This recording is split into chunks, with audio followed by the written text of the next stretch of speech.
ఎప్పుడూ మన కొరకే.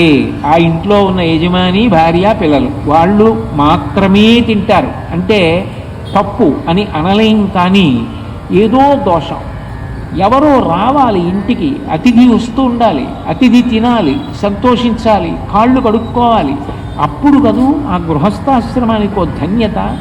ధర్మపత్నిని చేపట్టినందుకు ఆవిడ ప్రేమగా వండి వచ్చిన అతిథికి వడ్డిస్తే భగవంతుడు ఎలా వస్తాడు? శంఖచక్రాలు పట్టుకుని వచ్చేస్తాడా? ఢవలకం త్రిశూలం పట్టుకుని వచ్చేస్తాడా?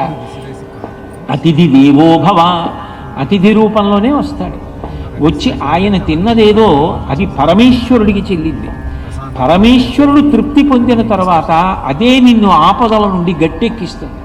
భాగవతంలో దశమస్కందంలో యశోద అంటుంది, గత జన్మంబులనేమి చేసితిమో, ఎవ్వరికేమి పెట్టితిమో, ఏ సిద్ధాశ్రమమునం తొక్కితిమో, యాగశ్రేణులేమేమి చేసితిమో,